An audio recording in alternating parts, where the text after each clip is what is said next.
మాసం వచ్చింది. వానలు బాగానే కురుస్తున్నాయి.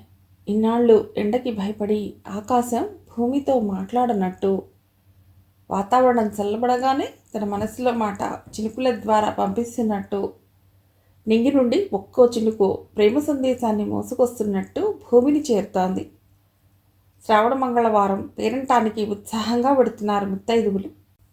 కాలేజీ నుండి బస్సులో దిగిన హిమ పడుతున్న కాస్త చినుకులు పుస్తకాలను తడపకుండా కొంగులో చుట్టేసి ఇంటివైపు నడక సాగించింది. హ్యాండ్ బ్యాగ్ జిప్ పోతే రిపేర్కి పంపించింది. ఆమె ఇంటికి వెళ్ళి హాల్లో సోఫాలో కూర్చుంది. కిరణ్ హిమకి కాఫీ తీసుకొచ్చి ఇచ్చింది. ఆమె పట్టుచీరలో ఉంది. ఈ పనులన్నీ నువ్వు చేస్తావెందుకు? ఆ భూలోకి ఏం చేస్తోంది? భూలోకని సన్నజాజులు కోసురమ్మన్నా. అది పెరట్లోకి వెళ్ళిందో కడియం వెళ్ళిందో అర్థం కావటం లేదు అంది కిరణ్. బోలెడు మొగ్గలున్నాయండి, అవన్నీ కొయ్యొద్దా? మధ్యలో చినుకులు ఒకటి అంటూ వచ్చింది భూలోక. మంచి పని చేసావు కానీ నరసమ్మ గారిని అడిగి అమ్మాయి గారికి టిఫిన్ తీసుకురా. ఇప్పుడేగా కాఫీ తాగాను, స్నానం చేసి తింటాలే. హిమ మేడ మీదకు పెడుతోంది. స్నానం చేసి పట్టుచీర కట్టుకురా హిమ. పట్టుచీర ఇప్పుడెందుకు? ఈవేళ శ్రావణ మంగళవారం, మర్చిపోయావా? పేరంటానికి వెళ్ళాలి. నాకు బద్ధకంగా ఉంది, నువ్వు వెళ్ళు.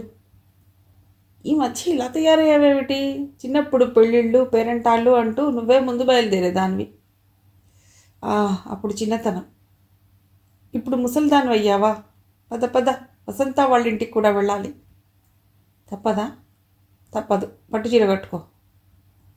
హిమతో మాట్లాడుతున్న కిరణ్ వేళ్ళు చకచక సన్నజాజులు, మరువం, కనకాంబరాలు కలిపి మాల కడుతున్నాయి. దూరం నుండి ఆ దండ భరతమాత మెడలో వేసే జాతీయ జెండాలాగా ఉంది.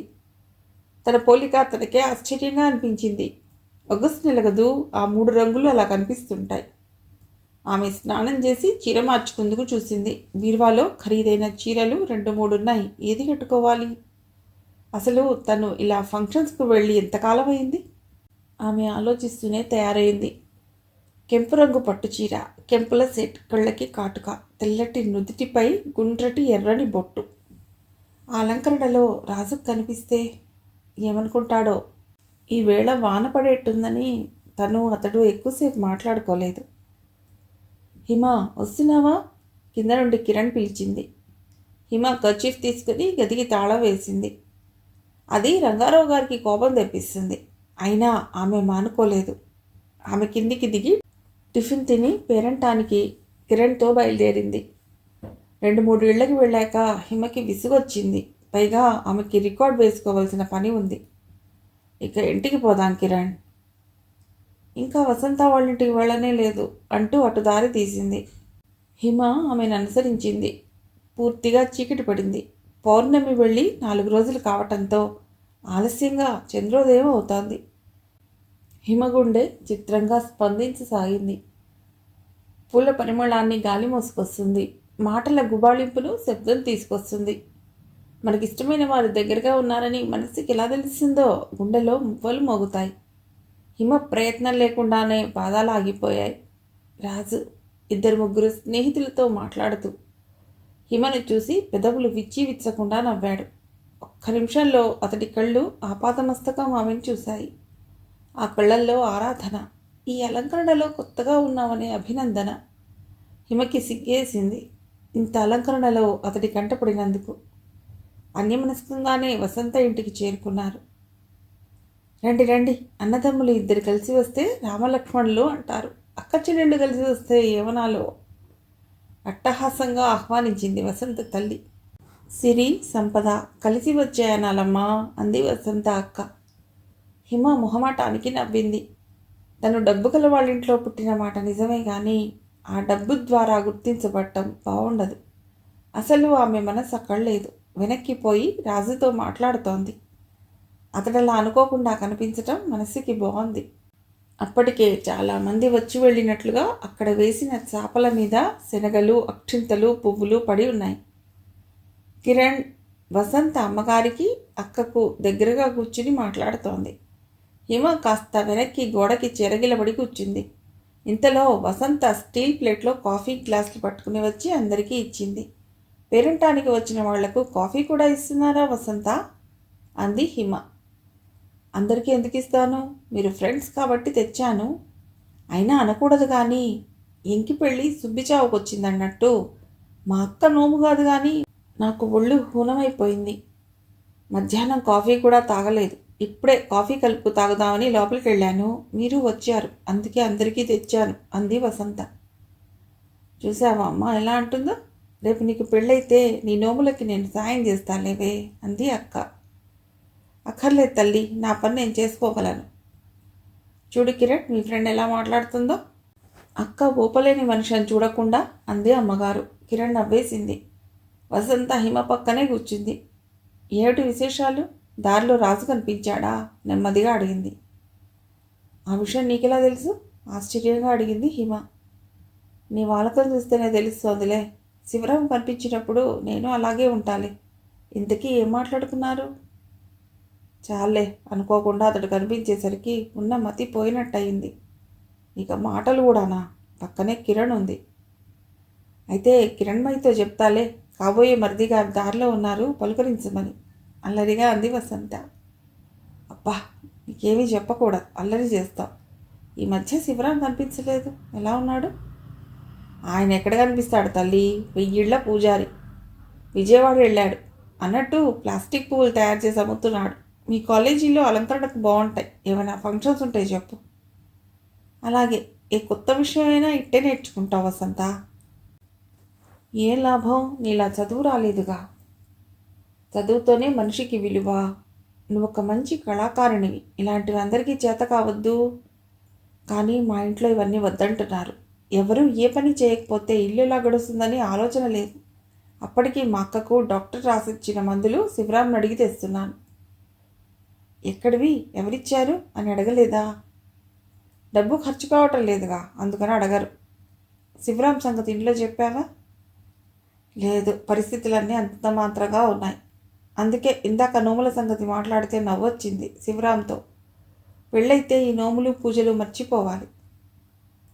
ఇలా అన్నానని ఏమీ అనుకోకు. నువ్వు ఇంత కష్టపడుతుంటే ఈ నోములు పూజలు సింపుల్గా చేసుకోవచ్చు కదా. ఆ మాట అంటే నిన్ను నన్ను తన్నేస్తారు. 2-3 వీధుల్లో వాళ్ళని పిలిస్తే కానీ ఊరుకోలేదు మా అమ్మ. ఎప్పుడిచ్చారు మీ అక్కకు డెలివరీ డేట్? నా సహాయం కావాలంటే అడుగు. అలాగే, రాజు శివరాం కూడా అలాగే అన్నారు. అప్పుడే అనిపిస్తుంది మంచి స్నేహితులు ఉండటం నా అదృష్టం అని. ఆ అవసరం అనే మాట మా బావ దగ్గర నుండి మాత్రం రాదు. మనందరికంటే ఎక్కువ బాధ్యత ఆయనకే ఉండాలిగా. బాధ్యత? ఎంత గొప్ప మాట అన్నావు హిమ. ఈ ఇంట్లో మగవాళ్ళకి ఆ మాటకి అర్థం తెలియదు. మొన్న మా బావ వచ్చినప్పుడు ఏమన్నాడో తెలుసా? తలుచుకోవాలంటే చిరాగ్గా ఉంది. ఏమన్నాడు? వసంత, నాతో చెప్పటానికే. మా అక్కకి ఆడపిల్ల పుడితే నన్ను పెళ్లి చేసుకుంటాట. ఛీ అంది హిమ. ఐఎమ్ సారీ, అనుకోకుండా ఆ మాట వచ్చేసింది. పర్వాలేదు, అదేదో జోక్ అయినట్టు అందరూ నవ్వటం. నువ్వేమీ అనలేదా? ఏమైనా అంటే ఆ కోపం మా అక్క మీద చూపిస్తాడు. ఎదురుగా ఉంటే ఏమైనా అంటానని పోయి శివరాం గదిలో కూర్చున్నాను. శివరాం విషయం తెలిస్తే గొడవ జరగదు. గొడవ తుఫాన్ చెలరేగుతుంది. కానీ ఇంత పరిచయం పెరిగాక, కొంత దూరం శివరాంతో కలిసి వచ్చాక అతన్ని వదులుకునే ప్రసక్తి లేదు. అసలు బాధలకి భయపడి మా నాన్న పారిపోకుండా ఉంటే నేను గడప దాటి వెళ్లే ప్రసక్తే ఉండేది కాదు. శివరాం పరిచయం అయ్యేది కాదు అనిపిస్తూ ఉంటుంది. మా ఇంట్లో నాకు ఏమాత్రం అనుకూలమైన పరిస్థితులున్నా శివరాం వైపు కన్నెత్తి కూడా చూసేదాన్ని కాదు. హిమకి ఎదురుగా వసంతను చూస్తున్నట్టు లేదు, తనని తాను చూసుకున్నట్టు ఉంది. నిజం, తన పరిస్థితి కూడా అంతే. ఇంట్లో తనకి దొరకని గుర్తింపు, ఆదరణ అటు నుండి లభించడంతోనే తను కూడా రాజువైపు ఆకర్షితురాలైందా? ఎంతసేపు నా సమస్యలు చెప్తున్నాను, నీ సంగతి ఏమిటి హిమ? మామూలే, కాలేజీకి వెళ్ళటం రావటం. తనకి తండ్రి చీరలు కొననన్ని సంగతి, తనకి ఫస్ట్ క్లాస్ రావటం సంగతి చెప్పింది. మన ఇద్దరం ఒకే పడవలో ప్రయాణిస్తున్నాం. అందుకే కిరణ్మయి నేను క్లాస్మేట్స్ అయినా నేను నువ్వు ఫ్రెండ్స్ అయ్యాం. నిజమే వసంత, ఇవి సమస్యలని ఎవరూ అనుకోరు. ఏమైనా అంటే డబ్బుంది కదా అంటారు. అవును, డబ్బే మన సమస్యలకి మూల కారణం. ఉండి నీకు లేక నాకు అంది వసంత. ఏటే దూరంగా కూర్చుని ఆ గుసగుసలు, ఇలా రండి అందరం కలిసి మాట్లాడుకుందాం అంది వసంత తల్లిగారు. దాంతో మాటల మైకంలో నుండి బయటకు వచ్చారు హిమ, వసంత. అందరి దగ్గర వీడ్కోలు తీసుకుని ఇంటికి బయలుదేరారు హిమ, కిరణ్మయి. వసంత ఏం చేస్తుందో తెలుసా అడిగింది కిరణ్. ఏం చేస్తోంది అడిగింది హిమ. శివరాం విషయం ఇంట్లో తెలిసిపోయిందా? ప్లాస్టిక్ పువ్వులు చేసి అమ్ముతోందిట. అమ్మయ్య, అంతే కదా. ఏ, అదేమి తప్పు కాదే. ఛా, అలాంటి వాళ్ళు అలాంటి పనులు చేయడం ఏమిటి? వాళ్ళ అమ్మగారు బాధపడుతున్నారు. ఇల్లు గడవాలంటే ఆదాయం కావాలిగా. బాధగా ఉంటే ఖర్చులు తగ్గించుకోమను. ఆవిడికి జరీ చీరలు కావాలి, ఆడంబరంగా జీవించాలి. ఏ పని చేయవద్దంటే ఎలా? ఖర్చులు తట్టుకోలేకపోతే ఈ నోములు పూజలు దేనికి? చాలే, ఆ వసంతలాగే మాట్లాడతావేమిటి? కళ్ళు పోతాయి, చెంపలేసుకో. ఇవన్నీ మానటానికి వీల్లేని ఖర్చులు. హిమ వాదించలేదు. ఏది మాననవసరం లేదు, సింపుల్గా చేసుకోవచ్చు. ఆ విషయం వసంత తల్లికి, అక్కకు అర్థం కానట్లే ఈ కిరణ్కు అర్థం కావటం లేదు. ఇంటికి వచ్చాక హాల్లో సోఫాలో కూలబడింది హిమ. కాస్త విరామం ఇచ్చిన వాతావరణం మళ్ళీ చల్లబడుతోంది. హిమ మనస్సు మళ్ళీ వసంత మాటలు గుర్తు చేసుకుంటోంది. ఈ మధ్య ఎవరితో మాట్లాడినా ఆ మాటలను మళ్ళీ గుర్తు చేసుకుంటోంది. ఈ అలవాటు మార్చుకోకపోతే కాస్త ఇబ్బందే, కానీ ఆలోచనలను అడ్డుకోవటం సాధ్యమా? కిరణ్, నరసమ్మ గారు పేరంటం వాళ్ళు ఇచ్చిన శనగలు ఏం చేయాలా అని ఆలోచిస్తున్నారు. ఎవరో కుర్రవాడు బయట నుండి పిలవటంతో హిమ బయటికి వెళ్ళింది. నమస్కారం అండి, హిమజ్వాల గారు ఉన్నారా అండి? నేనే హిమజ్వాలను. ఏం కావాలి?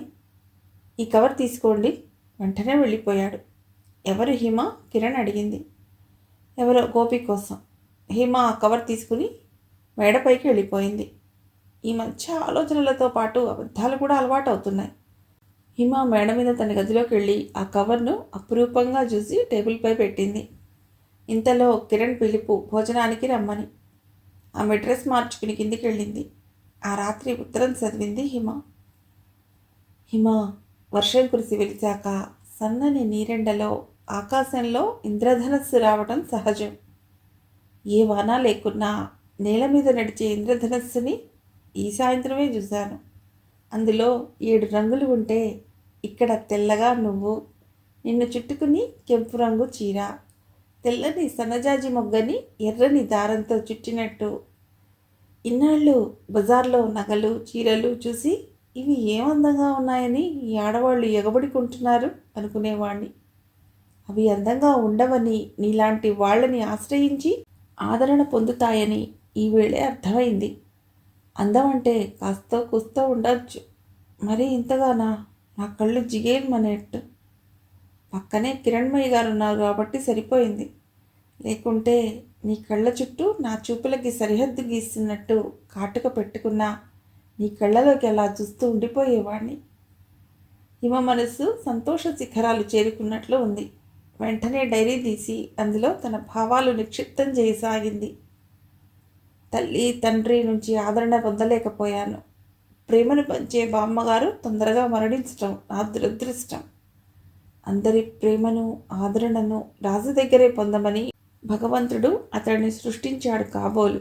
అతనే లేకుంటే జీవితం మరింత నిస్సారంగా, ప్రేమరాహిత్యంగా ఉండేది.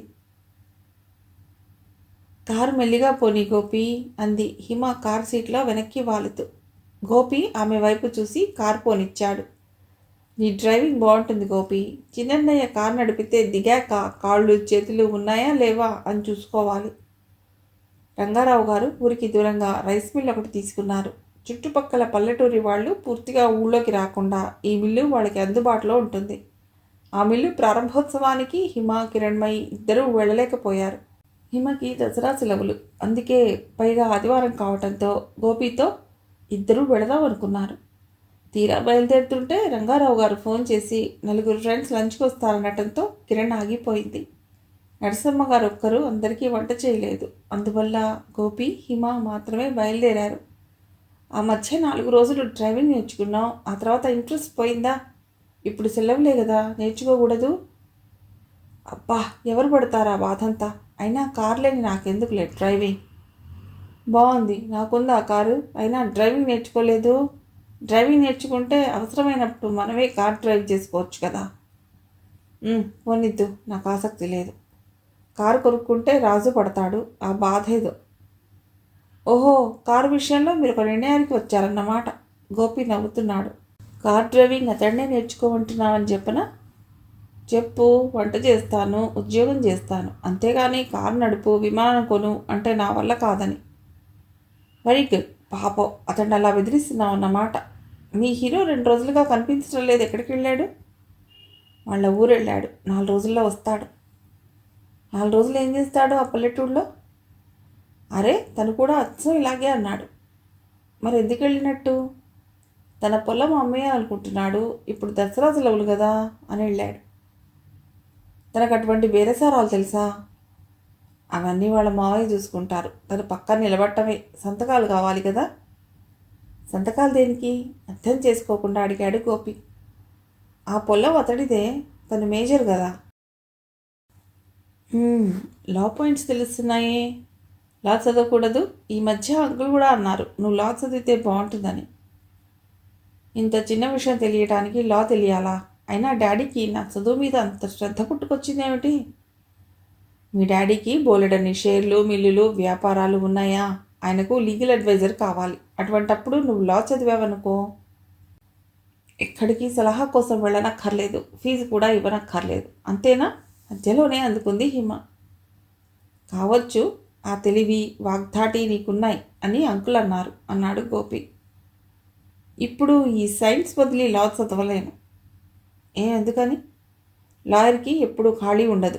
మన పక్కింటి లాయర్ రాధాకృష్ణ గారిని చూడు. ఎప్పుడు చూసినా ఆయన ఆ లా బుక్స్ తప్ప విడిగా కనిపించరు. భార్యా పిల్లలతో ఎక్కడికైనా వెడదాం అనుకుంటే చాలు, ఎవరో పార్టీ ప్రత్యక్షం అవుతాడు.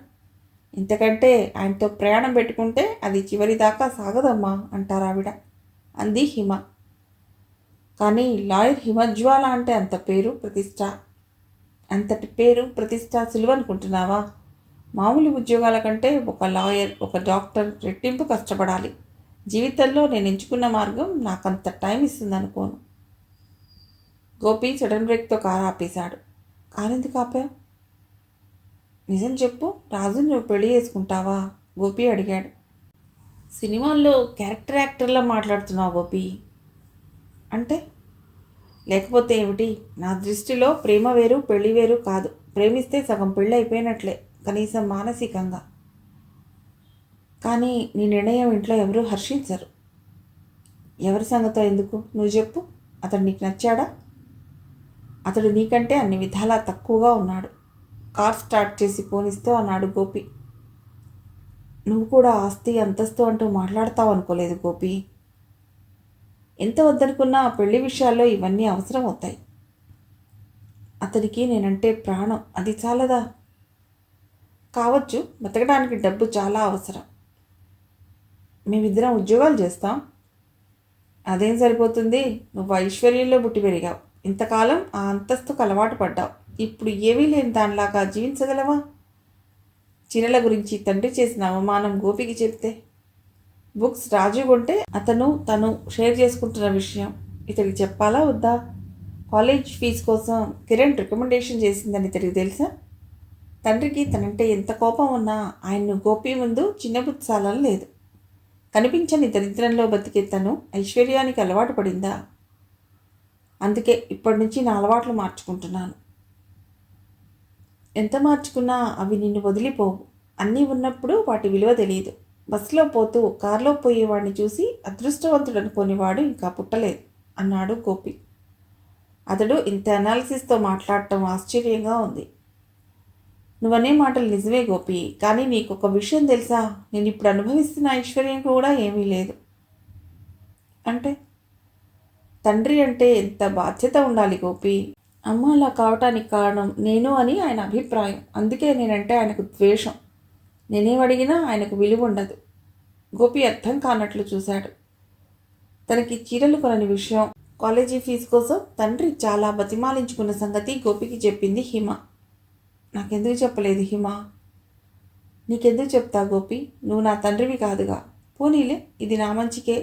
రేపు మా భవిష్యత్తులో ఆర్థికంగా ఇబ్బందులు ఎదురైనా తట్టుకునే శక్తి ఇప్పటి నుండి వస్తుంది.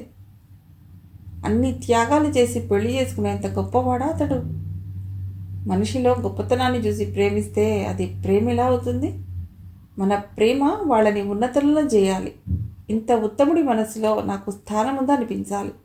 అలాంటి వాళ్ళ కోసం చీరలు నగలు కాదు, జీవితాన్ని త్యాగం చేసిన అర్థం ఉంది, దృఢంగా అంది హిమ. ప్రేమంటే ఏమిటో ఎవరూ చెప్పలేకపోయారు. కానీ ప్రేమించడం ఎలాగో నిన్ను చూసి నేర్చుకోవాలి అన్నాడు గోపి. కారు నెమ్మదిగా సాగిపోయింది. విజయదశమి శనివారం కావటంతో ఆదివారం ఊరు నుండి వచ్చేస్తానని రాజు ముందుగానే తెలియజేశాడు. అతడు రాగానే ఫోన్ చేస్తాడేమోనని హిమ హాల్లోనే కూర్చుంది. దాదాపు వారం రోజుల తర్వాత ఇద్దరూ కలుసుకోబోతున్నారు. ఏం మాట్లాడాలి, ఎలా సంభాషణ మొదలెట్టాలి? హిమ మనసులోనే రిహార్సల్స్ వేసుకుంటోంది. ఈ మధ్యకాలంలో వారం రోజులు కలుసుకోకుండా గడపలేస్తాము. అసలు అతడు కనిపించిన కాసేపటి దాకా తను మాట్లాడగలదా? పేపర్లు పుస్తకాలు తిరిగేస్తూ హాల్లోనే కూర్చుంది హిమ. మనసంతా రాజు చేయబోయే ఫోన్ కోసం ఎదురు చూస్తోంది. ఆదివారం కాబట్టి రంగారావు గారింటి దగ్గరే ఉన్నారు. ఇంటికి వచ్చే ఫోన్లన్నీ తన కోసమే అని ఆయన అభిప్రాయం. ఆ నమ్మకానికి ఇన్నాళ్ళు ఏ అవాంతరం ఉండేది కాదు. ఎవరికీ పెద్దగా ఫోన్స్ వచ్చేవి కాదు కాబట్టి. కానీ ఇప్పుడిప్పుడే హిమ కూడా ఫోన్స్ వస్తున్నాయి. చాలా యుగాల తర్వాత ఫోన్ మోగింది. హిమ తీసేలోగా రంగారావు గారు అందుకున్నారు. అట్నుంచి రాజు. ఎవరు కావాలి గంభీరంగా అడిగారు. రాధాకృష్ణ గారు కావాలి అన్నాడు నోటికొచ్చిన పేరు చెప్తూ. ఇది ఆయన నంబర్ కాదు. ఒక్కడు సరియైన ఫోన్ నంబర్ తెలుసుకోడు. చేతికొచ్చిన నంబర్ నొక్కేయటమే. ఇలా ఆయన మాట్లాడుతూనే ఉన్నారు. హిమ అక్కడే ఉన్నా ఆ మాటలు వినిపించుకోలేదు. ఆయన ఏం మాట్లాడినా కిరణ్, గోపి చాలా శ్రద్ధగా వింటారు. అందుకే వాళ్ళిద్దరూ అంటే ఆయనకు అంత ఇష్టం. రాజు మధ్యాహ్నం మరోసారి ఫోన్ చేశాడు. ఈసారి రంగారావు గారే ఫోన్ తీశారు. ఈసారి రాజే ఫోన్ పెట్టేశాడు. ఆ రోజంతా హిమ ఎదురుచూపులతోనే గడిపింది. అతడు ఊళ్ళోకి వచ్చి ఉంటాడు, కానీ తనకు కలుసుకునే అవకాశం కలగలేదు. అతడి కోపం వచ్చి ఉంటుందా? ఏమనుకుంటాడు తన గురించి? మర్నాడు కాలేజీకి బయలుదేరింది హిమ. బస్సులో రాజు కనిపించాడు. అతడి మొహం నవ్వుతూనే ఉంది. అమ్మయ్య, కోపం లేదు. ఎప్పటిలాగానే తను కాలేజీ దగ్గర దిగిపోతూ హిమ చేతిలో తన డైరీ పెట్టాడు. కాలేజీకి వెళ్ళాక ఆ డైరీ తీసి చూసింది. అందులో ఇలా ఉంది. హిమ, నిన్న 2 సార్లు ఫోన్ చేశాను. బహుశా మీ డాడీ ఫోన్ తీశారనుకుంటా. చాలా నిరాశ కలిగింది రాగానే నీతో మాట్లాడనందుకు. గోపిని అడుగుదామంటే తన రూమ్ తెలీదు. సాయంత్రం ఇదే బస్సులో రా, చాలా మాట్లాడాలి. ఆ సాయంత్రం ఇద్దరూ శివాలయంలో కూర్చున్నారు. పండగ అయిపోవటం వల్ల కాబోలు ఊళ్ళో జనం లేరు. రాజు, నా మీద కోపం వచ్చిందా? కోపమా? ఎందుకు? నిన్నంతా నిజానికి నేను ఫోన్ దగ్గరే ఉన్నాను, కానీ డాడీ ఫోన్ తీయనివ్వలేదు. అవును, నాకు అర్థమైంది. నీకు కోపం రాలేదు కదా? మాటి మాటికి కోపం రావటానికి నా ముక్కు నీ ముక్కంత బాగుండదులే. మధ్యలో నా ముక్కు సంగతి ఎందుకు? ఇంతకీ వెళ్ళిన పని ఏమైంది? అయిపోయింది, కాకపోతే టైం పట్టింది. 4 రోజులు అనుకున్నది వారం పట్టింది. ఆస్తి వ్యవహారాలు అంత తొందరగా పూర్తి కావు. కొంత డబ్బు బ్యాంకులో వేశాను, కొంత డబ్బు అక్కడ ఇల్లు బాగు చేయించడానికి సరిపోయింది. ఇవన్నీ నాకెందుకు చెప్తున్నావు? నా విషయాలు నీకు కాక ఇంకెవరికి చెప్తాను? పొలం అమ్ముతుంటే కాస్త బాధ అనిపించింది. అది మా నాన్న సంపాదించింది. చుట్టూ స్థలంతో చిన్న ఇల్లు తప్ప ఆ ఊళ్ళో నాకు ఇంకేం లేదు. మరి ఆ పొలం మాత్రం అమ్మటం దేనికి? నేను వ్యవసాయం చేయలేను, నాకు రాదు. ఆ ఊళ్ళో నేను ఉండే ప్రసక్తి లేదు. ఇదంతా ఎవరైనా గమనించి ఆ పొలాన్ని ఆక్రమిస్తే? అందుకే అమ్మేశాను. నీకు ఒక కానుక తెచ్చాను, తీసుకుంటావా? ఏమిటో? అతడు లేచి వెళ్ళి పూజారి గారిని అడిగి ఒక ప్యాకెట్ తెచ్చాడు. అది హిమకి ఇచ్చాడు. ఏమిటిది? చిన్న కానుక. నచ్చకపోతే నవ్వకు. ఆమె ఆ ప్యాకెట్ విప్పి చూసింది. ఎర్రని గాజులు, మరో కాగితానికి పొడవుగా చుట్టిన మొగలి రేకులు కాస్త నల్లబడి ఉన్నాయి. ఈ గాజులు ఎక్కడివి రాజు? విజయదశమికి మా ఊళ్ళో తీర్థం జరుగుతుంది. ఏమీ తోచక నేను వెళ్ళాను నీకోసం ఏమైనా కొనాలని. కానీ ఏం కొనాలో తెలియలేదు. చాలామంది ఆడపిల్లలు ఈ దుకాణం దగ్గర ఉన్నారు. అవేమిటో ఆడవాళ్ళకు అవసరమైనవి ఉంటాయనిపించింది. అది గాజుల షాప్. తీరా అతడు గాజులు ఏ సైజు ఇవ్వాలని అడిగాడు. నాకేం తెలుసు, ఏదో తోచినట్టు తీసుకున్నాను. ఈ రంగు నీ తెల్లని చేతికి బాగుంటుందని తెచ్చాను. నీ స్థాయికి ఇది చాలా చిన్నది కదూ. మా పొలం పక్కనే ఈ మొగలి పొదలున్నాయి. ఇవి నీకు ఇష్టమని ఎప్పుడో చెప్పినట్టు గుర్తు. ఎండకి కాబోలు కాస్త నల్లబడ్డాయి. నువ్వు తెచ్చిన 2 కానుకలు చాలా బాగున్నాయి. చిన్నప్పుడు ఎప్పుడో మొగల్ రేకులు జడ వేసుకునేదాన్ని. ఈ పరిమళం బాల్యాన్ని గుర్తు తెస్తున్నది.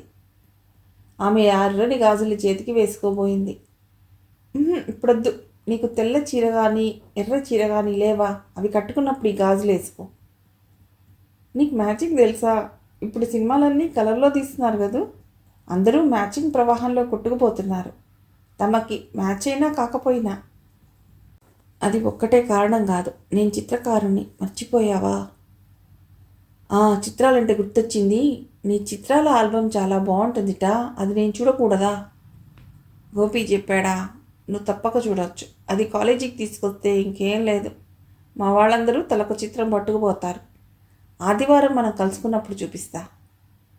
అవును, ఈ గాజులు పూజారి గారిని అడిగామేమిటి? ఉదయం కాలేజీకి వెళ్ళేటప్పుడు ఆయనకు అవి అప్పచెప్పాను. అందుక ఎప్పుడు లేని గుళ్ళో కూర్చుందామన్నావు. హిమ నవ్వింది. ఎలా చదువుతున్నావు హిమ? ఈ సెలవుల్లో నేను పుస్తకం ముట్టలేదు. పొలం వ్యవహారంతోనే సరిపోయింది. లేదు, చిన్నప్పటంత ఏకాగ్రత కుదరటం లేదు. హిమ ఏదో చెప్పబోయి ఆగిపోయింది. చేతివేళ్ల వంక చూసుకోసాగింది. ఏదో చెప్తూ ఆగావెందుకు? కారణం చెప్తే నువ్వు నవ్వుతావు. నవ్వనులే, చెప్పు. పుస్తకాల ముందు కూర్చుంటే నువ్వే గుర్తొస్తున్నావు. వారం రోజులు నువ్వు కనిపించకపోయేసరికి అసలు దేని మీద ఆసక్తి లేకుండా పోయింది. గోపి, నేను, కిరణ్ 2-3 సినిమాలు చూసాము. ఆ సినిమాల గురించి వాళ్ళేదో మాట్లాడేవారు. నా కళ్ళు చూశాయి కానీ మనస్సు దాకా ఆ దృశ్యాలు పెడితే కదా. ఒక్క మాటలో చెప్పాలంటే ఆకుల కదలిక, పువ్వుల పరిమళం నీ రాక గురించి చెబుతాయేమో అన్నట్టు వాటి వైపు చూసేదాన్ని. అప్పుడప్పుడు పరధ్యానంలో కిరణ్మయిని రాజొచ్చాడా కిరణ్ అని అడిగేసేస్తానని భయం వేసేది. రాజు గట్టిగా నవ్వేశాడు. అదిగో నువ్వు నవ్వుతున్నావు. లేదు, ఈ వారం రోజులు నేను ఎలా ఉన్నానో నువ్వు చెప్తున్నావు కదా అని. ఆ పొలం వ్యవహారం ఏమిటో, ఏది లాభమో ఏది నష్టమో నేనేమీ ఆలోచించలేదు. మామయ్య సంతకాలు పెట్టమన్న చోట పెట్టడమే. ఏమిట్రా అపరధ్యానం? ఇవన్నీ నువ్వు చూసుకోకపోతే ఎలా అంటాడు. కానీ ఆ పొలం కంటే అనుబంధం పెనవేసుకున్న మనిషి, ఆ డబ్బు కంటే విలువైన మనస్సు నా కోసం ఎదురు చూస్తున్నాయని ఆయనకేం తెలుసు? ఇద్దరూ కొంచెంసేపు మాట్లాడుకోలేదు. వీళ్ళని ఆ మైకంలో నుండి బయటకు తీసుకురావటానికన్నట్టు గుళ్ళో ఒక్కో లైటు వేస్తున్నారు పూజారి గారు. రాజు, నేను ఇక పెడతాను. చాలా టైం అయింది. మాటల్లో పడిపోయాం. కాలేజీ నుండి వచ్చిన నీకు కాఫీ కూడా ఆఫర్ చేయలేదు. పర్వాలేదు. నువ్వు ఈ రూమ్కి వెళ్ళవా? ఈ వెనక వీధిలోనే శివరాం గది. వాణ్ణి చూసి చాలా రోజులైంది. ఒకసారి వాణ్ణి కలిసి తిండి తిని రూమ్కి ఎడతాను. స్నేహ కనిపించి చాలా రోజులైంది. ఎలా ఉంది? బాగానే ఉంది. ఈ మధ్య నాతో సరిగ్గా మాట్లాడటం లేదు. ఎందుకని? కారణం పూర్తిగా తెలియదు. మన గురించి తనకి చెప్పలేదని కావచ్చు. తనకి ఈ పాటికి మన విషయం తెలిసి ఉండాలి. గ్రహించకపోతే చెప్పవలసిన అవసరం మనకి లేదు. సరే, నేను పెడతాను. హిమ ఇంటికి బయలుదేరింది. మిగిలిన కథ తర్వాతి భాగంలో.